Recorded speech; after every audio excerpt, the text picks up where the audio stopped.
இது ஒரு எச்சரிக்கையான ஒரு பதிவு. இந்த வாட்ஸ்அப் என்ற ஒரு ஊடகத்தை நம்ம எல்லாரும் பயன்படுத்திட்டு இருக்கிறோம். இந்த வாட்ஸ்அப் மூலமாக மெசேஜ் அனுப்புகிறோம், பல விஷயத்துக்கு யூஸ் ஆகிட்டு இருக்குது. இந்த வாட்ஸ்அப்புக்கு போட்டியாக இந்தியாவில் இருந்து அரட்டைன்னு ஒரு இதை ப்ரொமோட் பண்ணியிருக்கிறாங்க.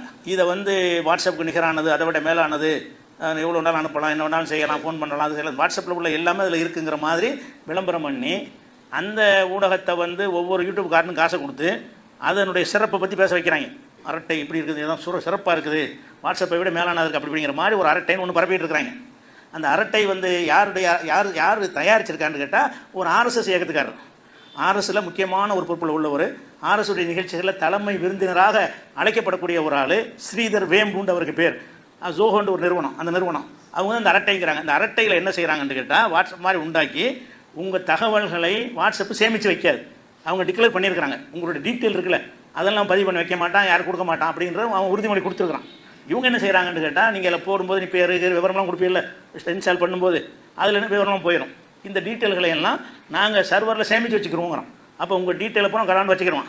அப்போ தேர்தல் நேரத்தில் என்ன செய்வான்னு கேட்டால் உங்களுக்கு அது சம்மந்தமான செய்தியெல்லாம் வர ஆரம்பிக்கும். தேர்தல் பிரச்சாரம் செய்வதற்கு உதவுறதுக்காக தான் இந்த வேலையை ஆரம்பிச்சிருக்கிறாங்க. இதனுடைய பில்டப் கொடுத்து நிறைய சொல்கிறாங்க. அப்படி பில்டப்லாம் கிடையாது. வேறு நிறுவனங்கள் தகவல்களை சேமிப்பது கிடையாது, நம்முடைய தகவல்களை சேமித்து சர்வரில் வைத்துக் கொள்வது கிடையாது. அந்த மாதிரி உள்ள விஷயத்தில் இவங்க சேமித்து வைக்கக்கூடிய ஒரு நிறுவனமாக இருக்குது ஒன்று. அதை செய்கிறவர் யாருன்னு கேட்டால் இப்போ சமீபத்தில் கூட கவர்னரை போய் சந்திச்சான்னு பெரிய இஷ்யூவாக போயிட்டு இருந்துச்சுல, ஸ்ரீதர் வேம்புங்கிற ஒரு ஆள். அவர் ஆர்எஸ்எஸ்ல முக்கியமான ஒரு ஆள். ஏபிவிபி இந்த மாதிரி இயக்கங்களுடைய நிகழ்ச்சிகளையெல்லாம் தலைமை தாங்கி கலந்து கொள்ளக்கூடியவராக இருக்கார். ஆர்எஸ்எஸ்ல அபிஷியலாக யாரும் உறுப்பினர் கார்டெலாம் கொடுக்க மாட்டாங்க, அது கலந்து கொள்கிற வச்சு நம்ம கண்டுபிடிக்க முடியும். அப்போ கலந்து கொள்ளக்கூடிய ஒருவராக இருக்கிறதுனால அவராக்கும் இதை செஞ்சிருக்கிறார்.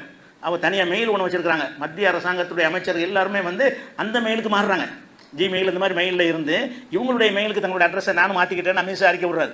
அப்படின்னா இது ஒரு நோக்கத்தோடு அந்த அரட்டைங்கிறது வந்திருக்கிறது. அது பாதுகாப்பானது, இந்தியாவுடையது. அதுக்குள்ளே பில்டப் என்னன்னு கேட்டால் இந்தியாவுடைய செயலில் ஆர்எஸ்எஸ் செயலின்னு சொல்லுது. நீங்கள் உடனே இன்ஸ்டால் பண்ணுங்கள், அதை இறக்கிருங்கிறாங்க. அதில் போய் மாட்டினீங்கன்னா உங்களுக்கு அந்த காவிகளுடைய வளர்ச்சிக்கு நீ துணை செய்கிறீங்க. வதந்திகளை பரப்புவாங்க, பொய்யான செய்திகள் பரப்புவாங்க, இடத்துல கலவரம் செய்ய நினைச்சாங்கன்னு சொன்னால் அதில் இணைஞ்சவங்க எல்லாத்துக்கும் மெசேஜ் ஒரே மாதிரியாக வரும். இந்த மாதிரி ஒரு இயக்கம். அதனால அந்த அரட்டைங்கிற அதுக்கு பேர் அரட்டை, மஞ்சள் கலராக இருக்கும். அரட்டைங்கிற தமிழ் பேரை தான் வச்சுருக்காங்க. ARATTI. அந்த அரட்டைங்கிறத இறக்கிருங்க நிறைய உங்களுக்கு வரும்.